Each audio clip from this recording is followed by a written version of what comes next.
ये कहानी है एक छोटे से गांव चांदनीपुर की, जहां गरीबी, संघर्ष और उम्मीद एक साथ सांस लेते थे।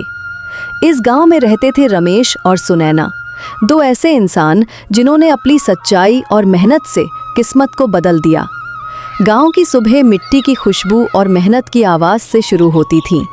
रमेश हर दिन सूरज निकलने से पहले खेतों में पहुंच जाता। उसकी हथेलियां फटी थीं, कपड़े पुराने थे, लेकिन दिल में ईमानदारी भरी थी। उसकी पत्नी सुनैना मिट्टी के घर में बच्चों के साथ रहती। रोज का वही संघर्ष, चूल्हे में लकड़ी कम, पेट में भूख ज्यादा। रमेश, आज भी कुछ काम मिला? हाँ, खेत में हल चलाया था, बस 20 रुपए मिले हैं। 20 रुपए में क्या होगा रमेश? बच्चों के लिए दूध भी नहीं आया। बस कुछ दिन और, किस्मत जरूर बदलेगी। रमेश की आवाज में उम्मीद थी, मगर आंखों में थकान। रमेश को अपने हालात बदलने की चाह थी, लेकिन रास्ता दिखाई नहीं देता था। फिर एक दिन वो गांव के सरपंच हरगोविंद के पास गया। सरपंच जी, कोई काम दिला दीजिए, अब बच्चों को भूख से तड़पते नहीं देख सकता। तू ईमानदार आदमी है रमेश।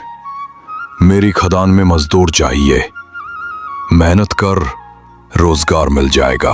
धन्यवाद सरपंच जी, मैं अपनी जान लगा दूंगा। शुरू के कुछ दिन ठीक चले। रमेश रोज मेहनत करता और थोड़ा बहुत घर लाता, पर गरीबी इतनी जल्दी पीछा नहीं छोड़ती। एक दिन शाम को रमेश बहुत थक गया। भूख इतनी लगी थी कि पेट में दर्द होने लगा। वो गांव के मशहूर जगत भाई के आनंद ढाबे पर पहुंचा। भैया, 1 प्लेट दाल और 2 रोटियां दे दो, बहुत भूख लगी है। अभी लाता हूँ भाई। रमेश ने पहली रोटी मुंह में रखी ही थी कि उसे सुकून मिला। कई दिनों बाद पेट में कुछ गया था, लेकिन खाना खत्म होते ही कैलाश ने कहा, पैसे निकालो। रमेश की जेब टटोली, पर उसमें सिर्फ 2 सिक्के थे। भैया, पैसे नहीं है, कल दे दूंगा, मैं भागूंगा नहीं। यहाँ कोई उधारी नहीं चलती, अगर पैसे नहीं हैं तो निकल जा।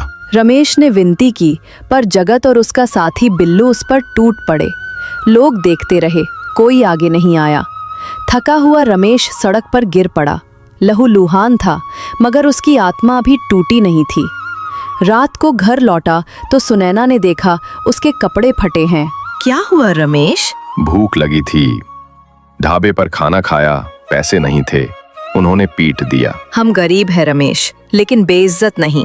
अब कुछ करना पड़ेगा। हाँ, अब बहुत हो गया। अगली सुबह रमेश सरपंच के पास गया और न्याय मांगा, लेकिन सरपंच ने जगत का पक्ष लिया। टूटे मन से रमेश जंगल की ओर निकल गया। रात थी, आसमान में बादल थे। वो गांव के बाहर उस पुराने जंगल में पहुंचा जिसे लोग भूतिया जंगल कहते थे।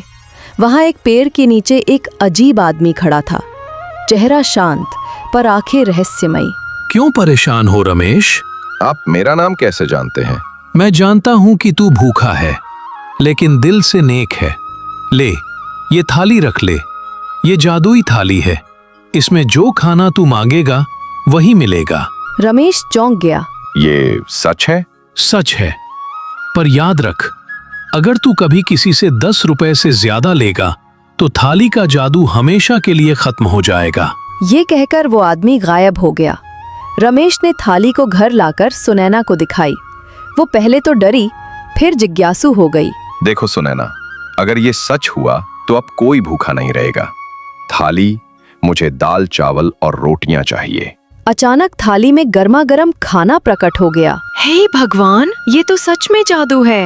अब ये जादू भूख मिटाने के काम आएगा, लालच के नहीं। रमेश ने अगले दिन से अपने घर के बाहर एक छोटा ढाबा खोल दिया। नाम रखा सबका खाना। ढाबे के सामने लिखा था, भरपेट भोजन, सिर्फ 1 रुपया। लोगों को विश्वास नहीं हुआ, पर जब उन्होंने खाना चखा तो सब हैरान रह गए। बेटा, इतना अच्छा खाना 1 रुपए में? तू घाटा कैसे झेलेगा? घाटा नहीं दादाजी, यही मेरा लाभ है कि कोई भूखा ना सोए। धीरे धीरे रमेश का ढाबा मशहूर हो गया। गरीब, मजदूर, बच्चे सब वहां खाने आने लगे। सुनैना सबको मुस्कुराकर खाना परोसती, लेकिन जहां भलाई होती है वहां ईर्ष्या भी होती है। जगत और बिल्लू की ईर्ष्या आग बन गई। उसके पास ये खाना आता कहां से है?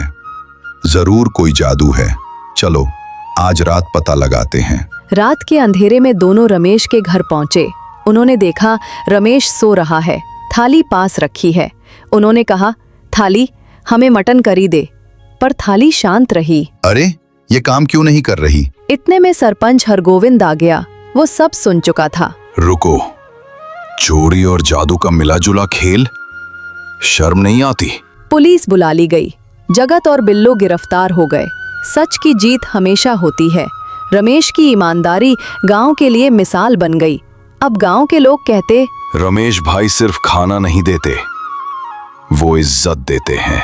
रमेश ने कभी घमंड नहीं किया। वो मुस्कुराकर कहता, थाली में नहीं, दिल में जादू है। कुछ अमीर लोग नाराज हुए। वे बोले, इससे हमारा व्यापार बंद हो रहा है, ये ढोंग है। उन्होंने शिकायत दर्ज कराई, पर जब अफसरों ने जांच की तो सब सच्चाई सामने आ गई। लेकिन असली परीक्षा अभी बाकी थी। एक दिन शहर से एक अमीर व्यापारी आया। रमेश, मैं तुम्हें 10,000 दूंगा, बस अपने खाने का दाम बढ़ा दो। गरीबों को मत खिलाओ, अमीरों को खिलाओ। पैसे से पेट भर सकता है, आत्मा नहीं। अगर हमने लालच किया तो सब खत्म हो जाएगा। हाँ, ये थाली नहीं, हमारी नीयत का जादू है। व्यापारी चुपचाप चला गया।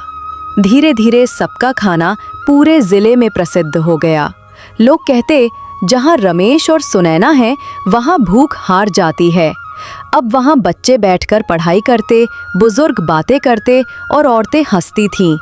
गांव की हवा में करुणा थी और हर चेहरे पर संतोष। सरपंच हरगोविंद ने पंचायत में कहा, आज से हमारा गांव भूख मुक्त चांदनीपुर कहलाएगा। गांव वाले तालियां बजाने लगे। सुनैना की आंखों में आंसू थे, खुशी के आंसू। देखा रमेश, मेहनत और सच्चाई कभी व्यर्थ नहीं जाती। हाँ सुनैना, असली जादू तो दिल में होता है। इस कहानी से यही सीख मिलती है, जादू चीजों में नहीं होता, नीयत में होता है। अगर दिल सच्चा हो तो मिट्टी भी सोना बन जाती है। रमेश और सुनैना ने ये साबित कर दिया कि ईमानदारी ही सबसे बड़ा चमत्कार है।